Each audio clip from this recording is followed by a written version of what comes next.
Hi welcome you all, this is Prabhat guys. जिनका जिनका भी आईबीपीएस क्लर्क मेंस का एग्ज़ाम लगा है वो एक बात बहुत ही ध्यान से सुन लें कि olive board, grade up, practice mock, अड्डा, स्मार्ट कीड़ा या फिर जितनी भी आपके पास एसटी हैं, जितना भी आपके पास मटेरियल है, उन एसटीज़ को सबमिट अगर नहीं भी सॉल्व करना तो सबमिट करके जीए के क्वेश्चन ज़रूर देख लेना। मैं प्रैक्टिकल की बात बता रहा हूँ। मैं ऑलिव बोर्ड और ग्रेड अप और अड्डा 3 एसटीज़ को यूज़ करता हूँ और मैं तीनों एसटीज़ के सॉल्व तो मैं सारे मेंस के मॉक नहीं कर पाया था पीओ के लिए, लेकिन मैंने सारे मॉक्स को सबमिट करने के बाद उनके जीए के क्वेश्चन देखे। और गाइस, मैं 10 क्वेश्चन तो एग्जैक्ट बता सकता हूँ जो आए थे और मैंने उनको अभी एक्सट्रैक्ट भी किया है अगली स्लाइड में।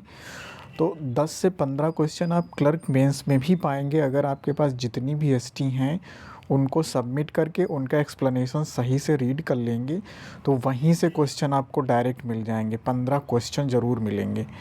तो इधर उधर आपको जो है लास्ट के टाइम पे इधर उधर आप जो है अपना टाइम डिवोट करने से अच्छा है जितनी भी एसटीज़ हैं उनको बहुत ही एक्सपर्ट लोग बनाते हैं। तो आप लोग एक बार उनको सबमिट करके उनका जो भी डिस्क्रिप्शन, जो भी एक्सप्लेनेशन होता है उसे बहुत ही ध्यान से रीड करो।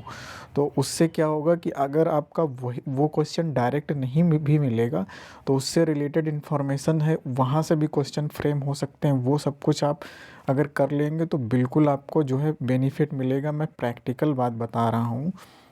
मैंने कल 10 से 12 क्वेश्चन किए हैं इन्हीं एसटीज़ से। ऑलिव बोर्ड का, ग्रेड अप का और अड्डा का 3 एसटीज़ हैं मेरे पास। तो इनके क्वेश्चंस ज़रूर देख लेना। आपके जो है एग्ज़ाम के लिए बहुत ही बेनिफिशियल होंगे। जैसे कि अब कल के आईबीपीएस पीओ के मेंस में जो आया था, एक जो एसबीआई का आया था जेएसडब्ल्यू सीमेंट के साथ, जो 100 करोड़ का इनका एक टाई अप हुआ था, एक इन्वेस्टमेंट टाइप का है। तो इसमें उन्होंने वो चीज़ नहीं पूछी थी, लेकिन जो इन्वेस्टमेंट का एक इन्होंने टाइप था, किस तरीके से 100 करोड़ का इन्वेस्टमेंट हुआ है उसका फुल फॉर्म पूछा था। सीसीपीएस का फुल फॉर्म पूछा था।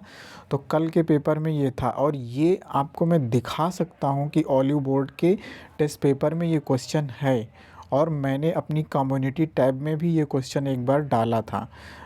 सीसीपीएस का फुल फॉर्म नहीं मैंने पूछा था, मैंने ये पूछा था कि इसका इन्वेस्टमेंट किस बैंक ने जेएसडब्ल्यू सीमेंट लिमिटेड में 100 करोड़ का इन्वेस्टमेंट किया है। तो ये चीज़ जो है वहाँ पे है। एक जो इंडियन नेशनल स्पेस प्रमोशन का आप प्रेसिडेंट पूछे गए हैं, गोयंका जी, ये आपका डायरेक्ट क्वेश्चन है ऑलिव बोर्ड में। प्रलय की स्ट्राइक रेंज कितनी होती, डायरेक्ट क्वेश्चन है आपका ऑलिव बोर्ड में। आपको मैं दिखा सकता हूँ ये चीज़। ऑलिव बोर्ड, ग्रेड अप और अड्डा मैंने तीनों को किया था और तीनों के अंदर ये सारे क्वेश्चन हैं। मैं आपको पिन पॉइंट दिखा सकता हूँ। क्रॉस बॉर्डर पेमेंट के लिए इंडसइंड बैंक, ये आपका ऑलिव बोर्ड में है क्वेश्चन। फीकी के प्रेसिडेंट कौन है, टोकेनाइजेशन सिस्टम, आईआईटी वाला जो क्वेश्चन था, फर्स्ट क्रेडिट रेटिंग एजेंसी क्या है, ये सारे के सारे क्वेश्चन मैंने जो है ऑलिव बोर्ड, ग्रेड अप और अड्डा में देखे हैं। और ये वाला एक जो क्वेश्चन आया था कि सेकेंड लार्जेस्ट मर्चेंट पीओएस में क्या है, एक्सिस बैंक वाला जो था, ये भी क्वेश्चन हमने ऑलिव बोर्ड में देखा। तो इस तरीके से अगर आप इन तीनों एसटीज़ को एक बार क्लियर कर लेंगे ना तो आपको इधर उधर कहीं भी जाने की ज़रूरत नहीं है। और आपके अगर अभी तक आपने कहीं से भी नहीं पढ़ा है तो आपके आराम से क्लर्क में 15 से 16 नंबर यहीं से उठ जाएंगे। और अगर आपका स्टैटिक पोर्शन भी क्लियर है तो आपके 20 नंबर कहीं नहीं गए। तो अगर अभी अभी पेपर के डेट मुझे नहीं पता, चूँकि मेरा तो हुआ नहीं, आईबीपीएस क्लर्क में के प्रीलिम में ही मेरा डिस्क्वालीफाई हो गया।